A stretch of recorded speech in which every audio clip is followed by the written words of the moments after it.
Je bénirai l'Éternel en tout temps. Ses louanges seront toujours dans ma bouche. Oh, j'aime qu'on ait un problème. Et puis qu'elle est content comme ça. Ah, m'pas caché, Dio. Depuis m'commence li Bible moi chaque jour, m'senti charge problème moi yo sorti sous dôme. Si c'est comme ça, moi pour aller couvrir acheter un Bible. Dégagez au marché. Mais en attendant, ou qu'attendez radio télévision d'espoir? Radio Vision d'Espoir. Oh, moi t'attendais une annonce comme ça, oui. Mais qui ça a te dit? Lecture de la Bible en un an.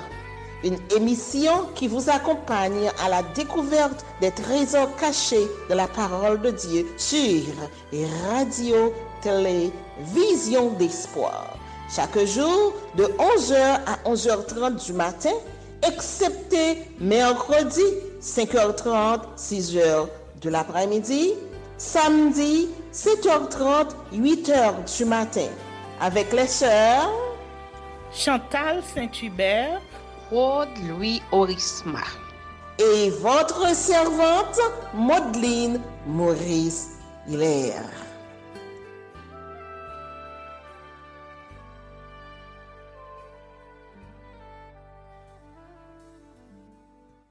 Saint-Esprit de Dieu, fais-nous la grâce de jouir de ta présence durant cette lecture qui enseigne, convainc, corrige, instruit et qui sauve. Au nom de Jésus, Amen. Nous venons de terminer la lecture du livre de Genèse.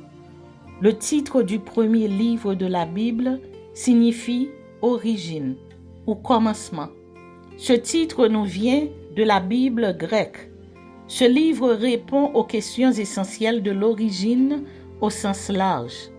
La Genèse relate les actes ou les paroles créatrices d'un Dieu personnel qui crée et organise le monde et s'intéresse particulièrement à l'être humain, homme ou femme, créé à son image et à sa ressemblance. Les chapitres 1er à 11 présentent les récits de l'origine de notre monde visible et de l'humanité, de l'origine du péché, de ses conséquences. Chapitre 1 à 3, du premier meurtre. Chapitre 4, les versets 1 à 16, de la descendance d'Adam et d'Ève. Chapitre 4, verset 17 à chapitre 5, verset 32, de la corruption du genre humain suivie du châtiment divin par le déluge. Chapitre 6 à 8, de la première alliance de Dieu avec Noé et de la postérité des peuples. Chapitre 10, ainsi que de l'origine du pluralisme linguistique. Chapitre 11. La narration biblique sur les origines occupe ainsi les 11 premiers chapitres. On y trouve les problèmes éternels du sens de la vie, du mal, de la souffrance, de la mort et de l'espérance. Certains thèmes abordés dans ces pages primordiales sont la création, développée sur le plan spatio-temporel avec le couple adamique comme gérant mandaté par Dieu. Chapitre 1er, verset 1er et chapitre 2, verset 3. L'origine de la vie, de l'agriculture, du couple et du langage humain, de l'hostilité de la nature, de la douleur et de la mort, due à la transgression de la loi divine. Chapitre 2, verset 4 et chapitre 3, verset 24. L'irruption de la violence et l'apparition de la civilisation urbaine. Caïn et Abel. Chapitre 4, les versets 1 à 16. La racine du mal dans le cœur de l'être humain et le châtiment divin par le déluge. Chapitre 6, verset 1er, chapitre 8, verset 22. L'alliance avec Noé, la table des peuples et la tour de Babel. Chapitre 9 jusqu'au chapitre 11. Les chapitres 12 à 50 exposent le plan du salut de Dieu pour toute l'humanité dans une série de traditions patriarcales. Après la dispersion des peuples sur la terre au chapitre 10, lié à la confusion de Babylone au chapitre 11, ces chapitres décrivent le portrait de plusieurs figures essentielles d'Israël qu'on appelle les patriarches. En effet, Dieu choisit un homme du nom d'Abraham avec sa femme Sarah, chapitre 12, verset 1er, chapitre 25, verset 18.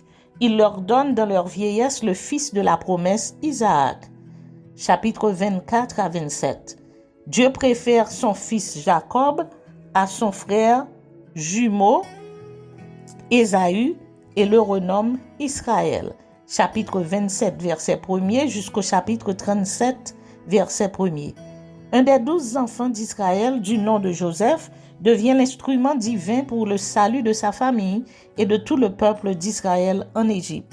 Chapitre 37, le verset 2 jusqu'au chapitre 50, verset 26. Les cycles d'Abraham, d'Isaac, de Jacob, voire de Joseph, servent à l'instruction du peuple de Dieu pour le convaincre qu'il appartient toujours, des siècles plus tard, à un grand dessein. La Genèse nous renseigne sur ce que l'Éternel a fait. Dieu est le créateur de tout l'univers qui lui est soumis. Ce livre insiste sur l'histoire de l'humanité quant à son origine, son attitude devant le Dieu créateur, juge bon et miséricordieux. Dieu prépare la délivrance de l'humanité déchue en choisissant Abraham comme patriarche d'un peuple nomade. Dieu reste le personnage principal à travers ce livre. Il demande en retour à toute personne la foi en ses promesses et l'obéissance à ses ordres et ses recommandations.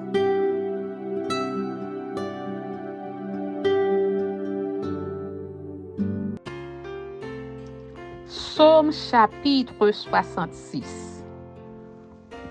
Au chef des chantres, cantique, psaume.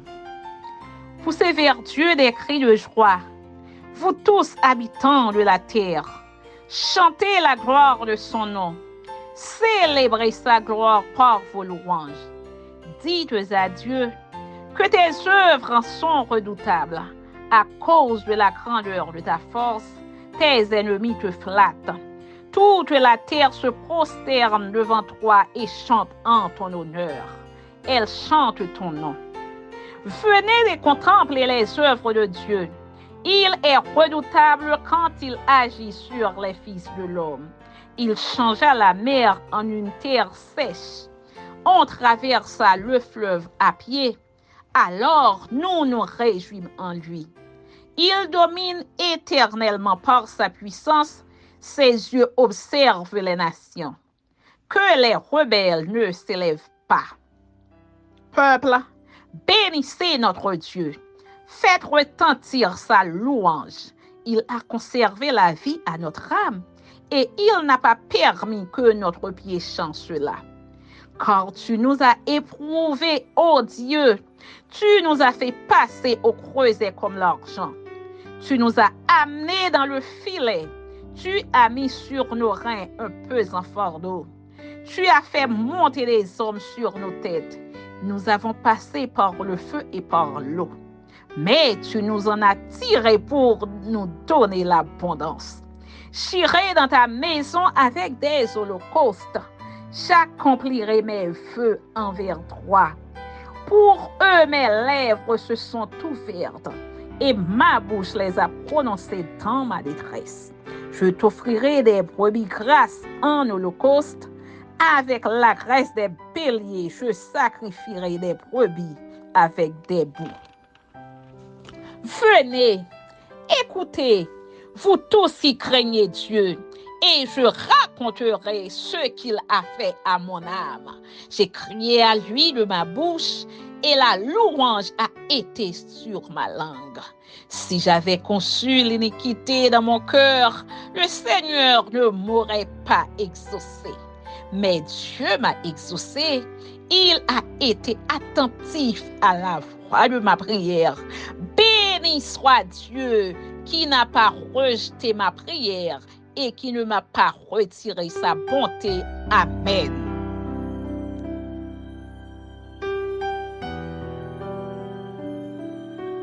Psaume chapitre 67. Au chef des chantres, avec instrument à cordes, psaume, cantique. Que Dieu ait pitié de nous et qu'il nous bénisse, qu'il fasse luire sur nous sa face, afin que l'on connaisse sur la terre ta voix, et parmi toutes les nations ton salut. Les peuples te louent, ô Dieu. Tous les peuples te louent. Les nations se réjouissent et sont dans l'allégresse, car tu juges les peuples avec droiture et tu conduis les nations sur la terre. Les peuples te louent, ô Dieu. Tous les peuples te louent. La terre donne ses produits. Dieu, notre Dieu, nous bénit. Dieu nous bénit et toutes les extrémités de la terre le craignent. Amen. Psaume chapitre 68. Au chef des chantres de David, psaume, cantique. Dieu se lève, ses ennemis se dispersent et ses adversaires fuient devant sa face. Comme la fumée se dissipe, tu les dissipes. Comme la cire se fond au feu, les méchants disparaissent devant Dieu. Mais les justes se réjouissent. Ils triomphent devant Dieu. Ils ont des transports d'allégresse. Chantez à Dieu, célébrez son nom. Frayez le chemin à celui qui s'avance à travers les plaines. L'Éternel est son nom.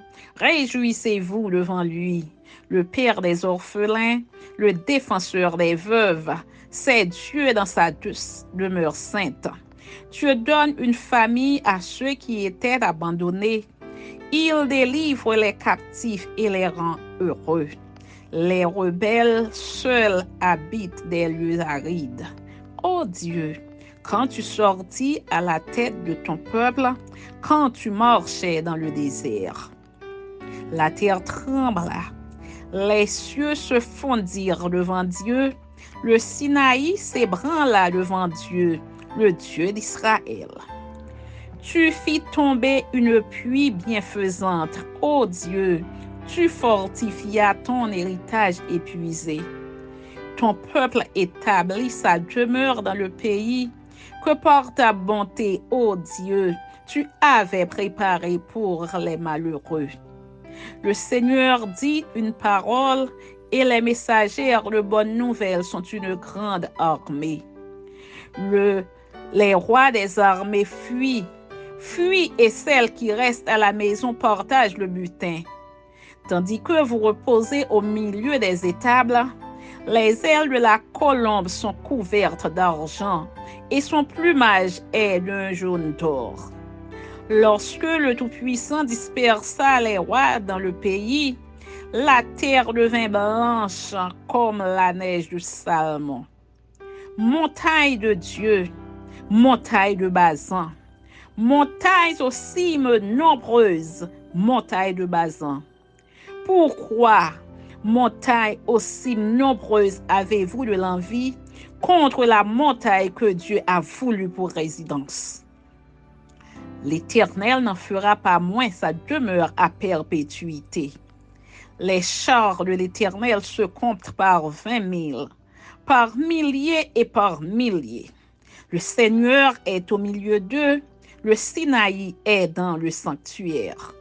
Tu es monté dans les hauteurs, tu as emmené des captifs, tu as pris en don des hommes, les rebelles habiteront aussi près de l'Éternel Dieu. Béni soit le Seigneur chaque jour. Quand on nous accable, Dieu nous délivre. Dieu est pour nous le Dieu des délivrances et l'Éternel, le Seigneur, peut nous garantir de la mort.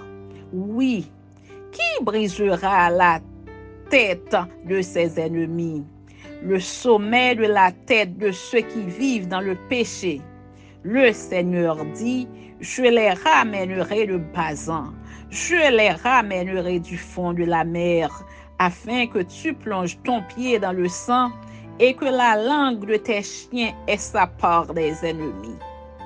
Il voit ta marche, ô Dieu, la marche de mon Dieu, de mon roi dans le sanctuaire. En tête vont les chanteurs, puis ceux qui jouent des instruments au milieu des jeunes filles battant du tambourin. Bénissez Dieu dans les assemblées, bénissez le Seigneur descendant d'Israël. Là sont Benjamin le plus jeune qui domine sur eux, les chefs de Juda et leurs troupes, les chefs de Zabulon, les chefs de Nephtali. Ton Dieu ordonne que tu sois puissant. Affermis, ô Dieu, ce que tu as fait pour nous. De ton temple, tu règnes sur Jérusalem. Les rois t'apporteront des présents. Épouvante l'animal des roseaux, la troupe des taureaux avec les veaux des peuples, qui se prosternent avec des pièces d'argent. Disperse les peuples qui prennent plaisir à combattre. Des grands viennent de l'Égypte, l'Éthiopie accourt, les mettant du vers Dieu. Royaume de la terre, chantez à Dieu, célébrez le Seigneur. Chantez à celui qui s'avance dans les cieux éternels. Voici, il fait entendre sa voix puissante. Rendez gloire à Dieu. Sa majesté est sur Israël et sa force dans les cieux. De ton sanctuaire, ô Dieu, tu es redoutable. Le Dieu d'Israël donne à son peuple la force et la puissance. Béni soit Dieu. De ton sanctuaire, ô Dieu, tu es redoutable. Le Dieu d'Israël donne à son peuple la force et la puissance. Béni soit Dieu. Béni soit Dieu. Béni soit Dieu. Amen.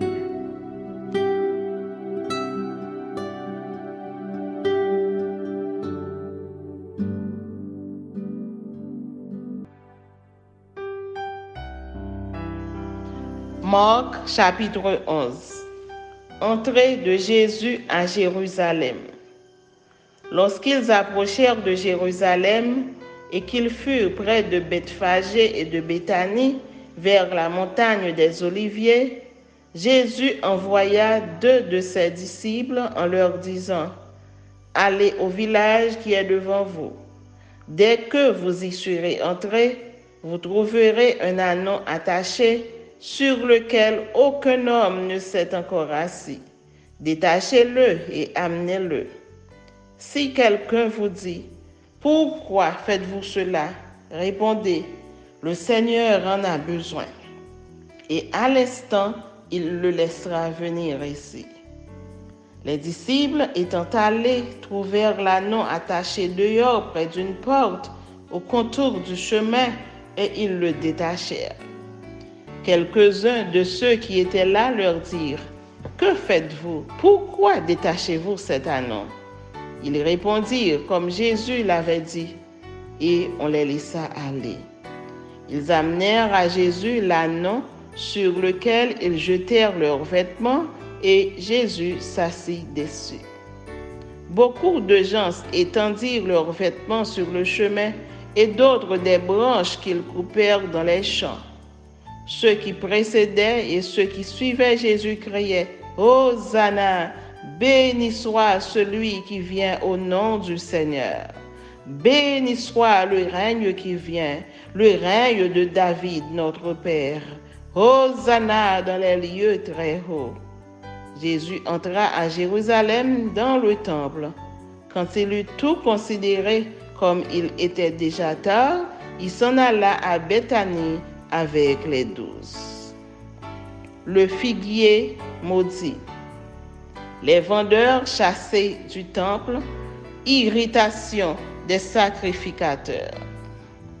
Le lendemain, après qu'ils furent sortis de Béthanie, Jésus eut faim. Apercevant de loin un figuier qui avait des feuilles, il alla voir s'il y trouverait quelque chose. Et, s'en étant approché, il ne trouva que des feuilles, car ce n'était pas la saison des figuiers. Prenant alors la parole, il lui dit, que jamais personne ne mange de ton fruit. Et ses disciples l'entendirent. Ils arrivèrent à Jérusalem, et Jésus entra dans le temple. Il se mit à chasser ceux qui vendaient et qui achetaient dans le temple. Il renversa les tables des changeurs et les sièges des vendeurs de pigeons. Et il ne laissait personne transporter aucun objet à travers le temple. Et il enseignait et disait, n'est-il pas écrit, ma maison sera appelée une maison de prière pour toutes les nations, mais vous en faites une caverne de voleurs. Les principaux sacrificateurs et les scribes, l'ayant entendu, cherchèrent les moyens de le faire périr, car ils le craignaient, parce que toute la foule était frappée de sa doctrine. Quand le soir fut venu, Jésus sortit de la ville. La puissance de la foi. Le matin, en passant, les disciples virent le figuier séché jusqu'aux racines. Pierre, se rappelant ce qui s'était passé, dit à Jésus, « Rabbi, regarde, le figuier que tu as maudit a séché. » Jésus prit la parole et leur dit, « Ayez foi en Dieu. Je vous le dis en vérité, si quelqu'un dit à cette montagne, « ôte-toi de là et jette-toi dans la mer », et s'il ne doute point en son cœur, mais croit que ce qu'il dit arrive, il le verra s'accomplir.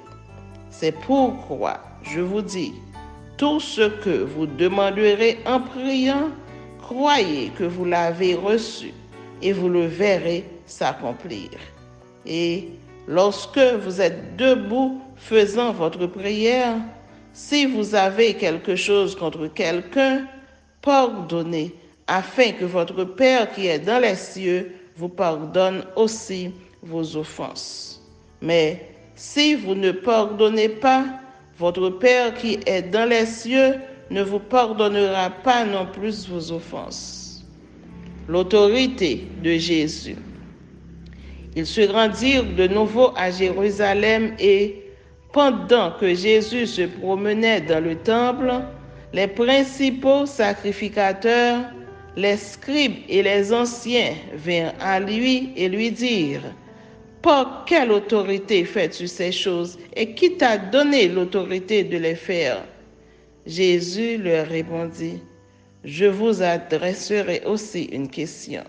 Répondez-moi et je vous dirai par quelle autorité je fais ces choses. Le baptême de Jean venait-il du ciel ou des hommes? Répondez-moi. » Mais ils raisonnèrent ainsi entre eux. Si nous répondons du ciel, il dira, pourquoi donc n'avez-vous pas cru en lui? Et si nous répondons des hommes, il craignait le peuple, car tous tenaient réellement Jean pour un prophète. Alors il répondit à Jésus, nous ne savons. Et Jésus leur dit, moi non plus, je ne vous dirai pas par quelle autorité je fais ces choses.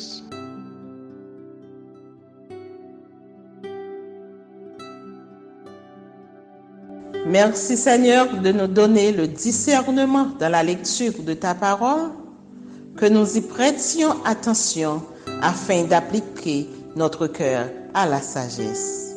Amen. Que celui qui a des oreilles pour entendre, entende, et que celui qui lit fasse attention.